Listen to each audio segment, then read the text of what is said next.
In a dusty essay published in the July 1945 issue of the Atlantic Monthly,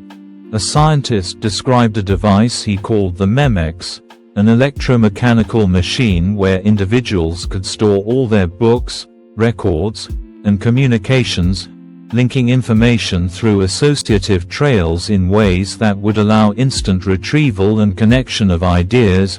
a vision so precise in its description of hyperlinks, personal computers, and the World Wide Web that reading it today feels like discovering a time traveler's diary. Yet the man who wrote these prophetic words died largely forgotten, his revolutionary ideas dismissed as impractical fantasy by the very institutions that would later build the systems he had imagined.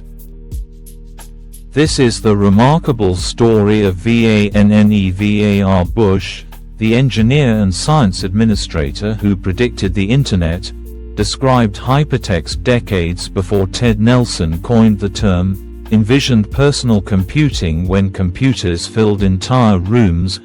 and articulated the information age while World War II still raged, only to watch his ideas ignored until long after others received credit for innovations he had conceptualized first. Born in Everett, Massachusetts, on March 11, 1890, Vannevar Bush grew up during the dawn of electrical technology, fascinated by the mechanisms and systems that were transforming American life. His father was a Universalist minister with an interest in practical mechanics, encouraging young Vannevar to take apart clocks, build radios, and understand the principles behind emerging technologies. Bush attended Tufts College, earning degrees in mathematics and engineering, then completed his doctorate at MIT in 1916 with a thesis on oscillating currents that demonstrated his ability to combine theoretical understanding with practical engineering applications. His early career combined teaching at MIT with entrepreneurial ventures, founding companies that developed technologies for radio and electrical systems, establishing a pattern of moving between academic research and commercial application that would define his approach throughout his life. During the 1920s and 30s, Bush became renowned for developing analog computers, particularly the differential analyzer, a massive mechanical calculator using gears, shafts, and wheels to solve complex differential equations that were impossible to tackle by hand calculation. This machine, completed in 1931, represented one of the most sophisticated computing devices of its era, capable of solving problems in physics and engineering that required tracking multiple simultaneous variables changing in relation to each other. The differential analyzer established MIT as a leader in computing technology and demonstrated Bush's genius for conceiving systems that extended human intellectual capabilities, a theme that would culminate in his later vision of the Memex. When World War II began, Bush's reputation as both scientist and administrator led President Franklin Roosevelt to appoint him to coordinate American scientific research for the war effort. As director of the Office of Scientific Research and Development, Bush oversaw the mobilization of American science on an unprecedented scale, managing projects that ranged from radar development to the proximity fuse to, most significantly, the Manhattan Project that developed the atomic bomb.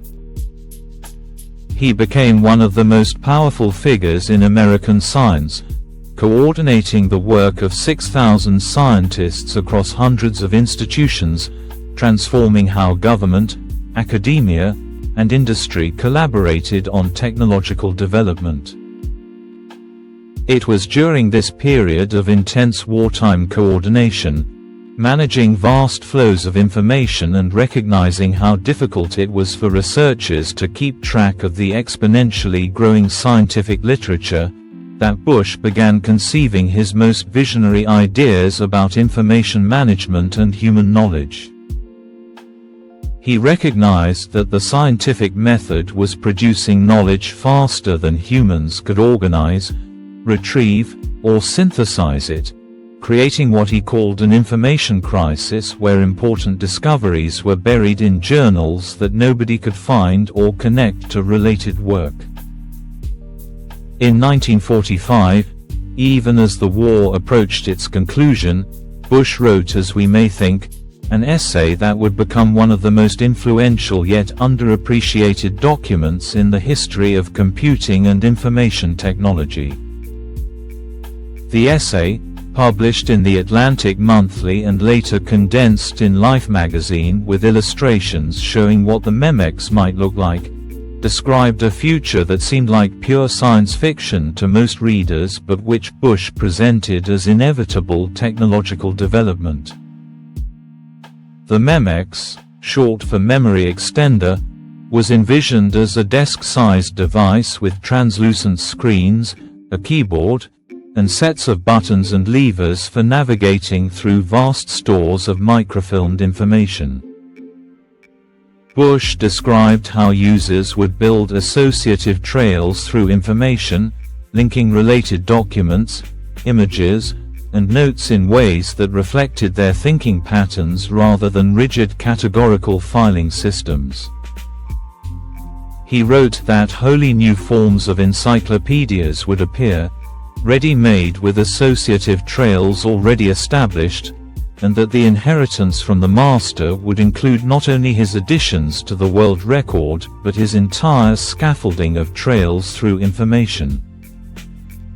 This description of hyperlinked information networks, written in 1945, predicted with stunning accuracy how the World Wide Web would function 50 years later, with hyperlinks allowing users to navigate between documents following trails of association rather than hierarchical structures. If these stories of visionaries who saw the future before technology could realize it inspire you to discover more forgotten pioneers whose ideas shaped our digital world decades before receiving recognition, consider subscribing to Hidden Minds and activating the notification bell to journey through extraordinary tales of genius that was too far ahead of its time. Bush even anticipated search engines and recommendation algorithms, describing how the Memex would have provisions for consulting and adding to an existing trail, creating what we would now call collaborative filtering or social bookmarking. He envisioned lawyers building trails through legal precedents, physicians connecting symptoms to treatments across medical literature, chemists linking molecular structures to experimental results, essentially describing specialized databases and expert systems decades before artificial intelligence researchers would develop these concepts. Most remarkably, Bush understood that the Memex represented more than just a storage and retrieval system, but rather an extension of human memory and cognition itself. He wrote about the creative aspect of manipulating information, arguing that the human mind operates by association, jumping from thought to related thought in ways that rigid classification systems cannot capture. The Memex was designed to work the way humans naturally think, building webs of interconnected ideas rather than forcing information into predetermined categories, a philosophy that would eventually underlie hypertext, the semantic web, and modern knowledge management systems. The essay also contained prescient observations about photography, describing devices resembling modern digital cameras where a miniature camera could be worn on the forehead and activated by pressing a button to photograph whatever the wearer was looking at, creating a permanent visual record of experiences. He predicted speech recognition technology, describing a device that would transcribe spoken words directly into text, eliminating the need for stenographers and typists. He even anticipated machine translation, suggesting that language barriers might be overcome through automated systems that could convert text from one language to another. Despite the Atlantic Monthly's wide readership and the condensed Life magazine version reaching millions, Bush's vision generated minimal immediate impact beyond inspiring a few researchers who would later prove crucial to computing's development. The problem was timing and technological limitations, as the electronic components needed to build something resembling the Memex did not yet exist in practical form. Vacuum tubes were too unreliable and power-hungry, magnetic storage was still primitive, and the idea of personal computing devices seemed absurd when computers like ENIAC weighed 30 tons and required teams of specialists to operate. Bush's professional focus shifted to other concerns after the war, particularly advocating for continued government support of scientific research, which led to the creation of the National Science Foundation. He wrote influential reports arguing that basic research was essential for national security and economic prosperity, shaping American science policy for decades. However, his work on information systems and the Memex concept faded from public consciousness, becoming a footnote mentioned occasionally in computing history but rarely credited as the foundational vision it actually was. The true tragedy is that when technologies finally emerged that could implement Bush's ideas, the people building them often had no awareness of his prior work or rediscovered similar concepts independently. Douglas Engelbart, who invented the computer mouse and demonstrated hypertext, Windows, and networked computing in his famous 1968 demonstration, had read As We May Think and credited Bush as an inspiration, but most subsequent developers of personal computing and the Internet knew little or nothing about Bush's vision. Ted Nelson, who coined the terms hypertext and hypermedia in the 1960s and spent decades trying to build his Xanadu system, was directly inspired by Bush's essay, yet few people making the connections between Nelson's work and Bush's earlier ideas. When Tim Berners-Lee invented the World Wide Web at CERN in 1989, creating the URL system, HTTP protocol, and HTML language that made the Internet accessible to ordinary users, he was solving similar problems that Bush had identified 44 years earlier. The web's architecture of documents linked through hyperlinks, allowing users to navigate information associatively rather than hierarchically, implemented precisely what Bush had described for the Memex. Yet most histories of the Internet mention Bush only briefly if at all, focusing instead on more immediate precursors like ARPANET and hypertext researchers of the 1960s and 70s. Bush continued his career as an elder statesman of American science, serving on corporate boards, writing about technology policy, and occasionally revisiting his Memex concept in later writings where he noted with satisfaction that technology was finally catching up to his vision. In a 1967 essay, he described how transistors and magnetic storage were making the Memex feasible, though even then he could not have imagined how completely his vision would be realized through personal computers and the Internet. Vannevar Bush died on June 28,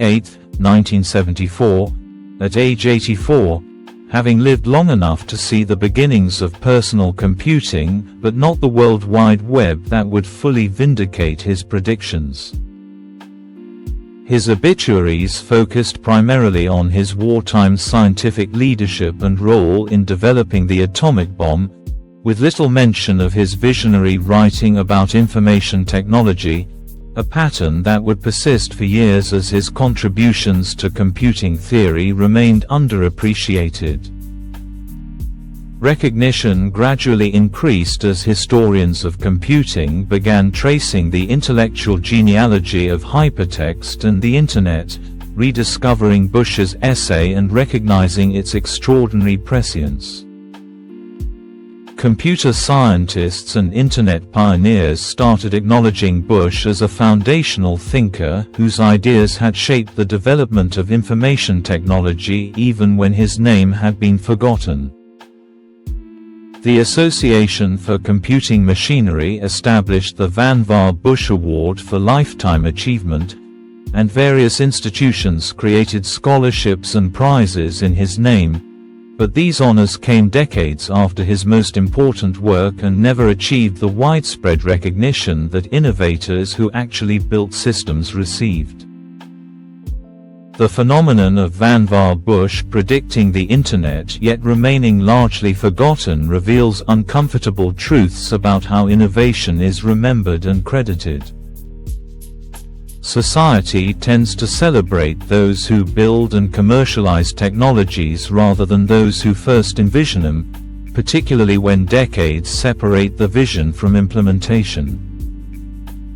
Bush lacked the dramatic narrative arc of garage entrepreneurs or eccentric inventors building revolutionary devices in secret laboratories.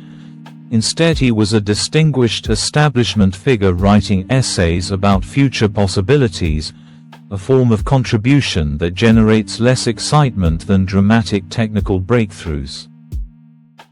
His story also demonstrates the challenge of being too far ahead of one's time, as predictions made before enabling technologies exist can seem like fantasy rather than roadmap. When Bush described the Memex in 1945, readers might have found it interesting speculation but could not imagine how or when such a device might be built, whereas inventors working in the 1970s through 90s could point to existing technologies and show how they might be combined or extended. Today, as we live in the world Bush imagined, surrounded by devices that store vast information, connected through associative links, enabling instant access to human knowledge, we owe an enormous debt to his vision that remains largely unacknowledged. Every time you click a hyperlink, follow a recommendation, search through connected databases, or build a collection of bookmarked resources, you are using systems that Bush described in conceptual detail 79 years ago. Every smartphone with its camera, voice recognition, and instant access to interconnected information represents the Memex made portable and ubiquitous, far exceeding even Bush's ambitious imagination. The broader lesson from Vannevar Bush's story extends beyond computing history to questions about how we recognize and reward intellectual contribution. How many other visionaries articulated crucial ideas that were ignored or forgotten only to be rediscovered generations later by people who received the credit? How much faster might technological progress occur if we better preserved and transmitted visionary thinking across generations rather than forcing each era to rediscover possibilities independently? Bush's prediction of the Internet stands as one of the most accurate long-range technological forecasts ever made, describing not just devices but the social and cognitive implications of networked information systems. He understood that augmenting human memory and enabling associative information navigation would transform how we think, work, and create insights that remain relevant as we grapple with information overload, filter bubbles, and the cognitive effects of constant connectivity. His forgotten vision reminds us that the future is often imagined long before it arrives, that prophecy without implementation receives less credit than construction without vision, and that the debt we owe to those who showed us what was possible is as great as what we owe to those who made it real. Vannevar Bush predicted the Internet in 1946 and nobody listened. But perhaps by listening now, by remembering his contribution and learning from his example, we can better recognize the visionaries among us today who are imagining the technologies we will build tomorrow.